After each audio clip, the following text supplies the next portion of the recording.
বন্ধুরা দেখুন, ইজিপের আমি আইডিটা লগ ইন করে নিয়েছি। এবার পুরাতন এল জিরো ডিভাইস দিয়ে আমি এইপিএস করার চেষ্টা করব বা ব্যালেন্স ইনকোয়ারি করার চেষ্টা করব।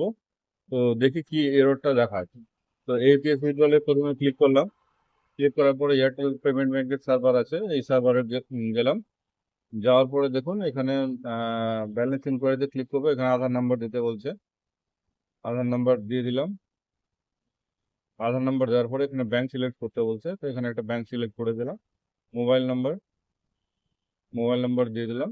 তারপর এখানে বায়োমেট্রিক টাইপ বায়োমেট্রিক টাইপের মান্ত্রা ডিভাইস সিলেক্ট করে ক্যাপচার অ্যান্ড সাবমিটে দিলাম। তো ফিঙ্গার দেওয়ার জন্য বলছে, ফিঙ্গার এখানে দিলাম। ফিঙ্গার দেওয়ার পরে দেখুন ক্যাপচার নিয়ে নিয়েছে, কিন্তু এখানে এররটা দেখাচ্ছে, biometric device could not capture properly, restart RD service. মানে এটাই এখন এরর দেখাচ্ছে। এল জিরো ডিভাইস ক্যান্সেল হয়ে গেলে এই এররটাই বর্তমানে দেখাচ্ছে।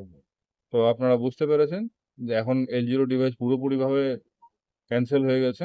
এখন আপনাকে L1 ডিভাইস নিতেই হবে, সে যে কোনো কোম্পানির হোক। L0 প্রায়শই কোম্পানির শেষ হয়ে গেছে।